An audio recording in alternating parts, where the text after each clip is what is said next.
অ্যাভারেজের উপর একটি কোশ্চেন। এখানে 5টি পরপর স্বাভাবিক সংখ্যার গড় দেওয়া আছে m। যদি পরবর্তী 3টি স্বাভাবিক সংখ্যা যুক্ত করা হয় তাহলে এই 8টি সংখ্যার গড় m এর চেয়ে কত বেশি হবে। এটা ইংলিশ ভার্সনটা এখানে দেওয়া আছে।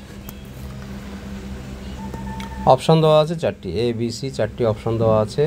কোনটি সঠিক হবে সেটা আমাদের ক্যালকুলেশন করতে হবে। এর ডিটেলসটা বলার পরে আমি এক শর্টকাট টেকনিকটা বলে দিচ্ছি কীভাবে এগুলো ক্যালকুলেশন করা যাবে।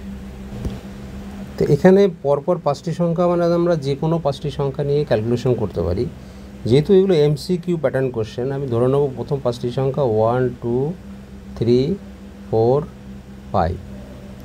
তো এইটার সবকটা এগুলো অ্যাড করলে কত আসছে 15। এই সবকটা যোগ করে দিই 15 আসছে।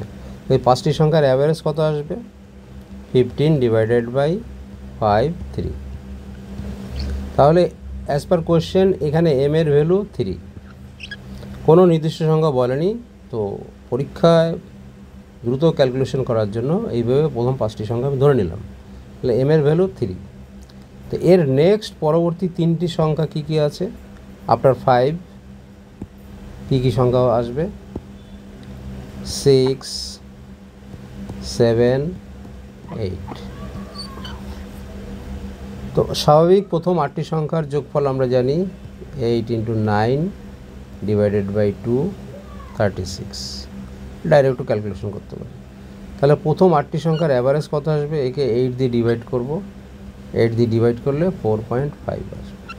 এই 4.53 থেকে কত বেশি 1.5, তাহলে অ্যান্সার 1.5। এবার এই অঙ্কটা যদি আমরা m এর ভ্যালু m ধরে করতে যাই তাহলে এর ক্যালকুলেশনটা অনেক বড় হয়ে যাবে। তো এক্ষেত্রে শর্ট ট্রিক যেটা দাঁড়াচ্ছে সেটা কি সেটাও বলবো। আরও একটা এক্সাম্পল নিয়ে দেখি যে কোশ্চেনটা একটু অন্যরকম হলে কী হতো। পরবর্তী একটা পার্ট আমি পুরো সলিউশন করে নিয়েছি এখানে। যে প্রথমে ধরেছিলাম 1 2 3 4 5, সেক্ষেত্রে আমি কী করলাম 5টি পরপর সংখ্যা নিলাম 3 4 5 6 7, এদের সামেশন 25।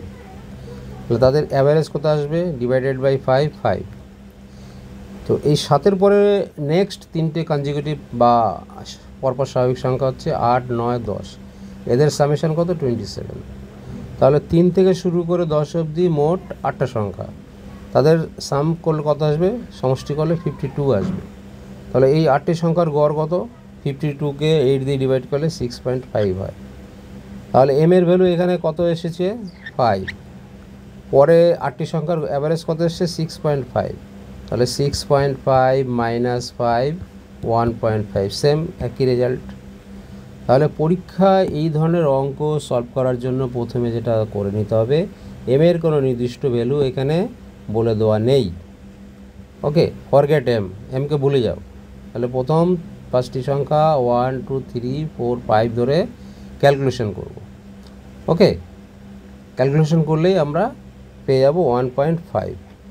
শর্ট ট্রিকটা কি, শেষে কটি সংখ্যা অ্যাড করলাম 3টি সংখ্যা, শেষে কটি সংখ্যা অ্যাড করলাম 3 divided by 2 1.5 is the answer.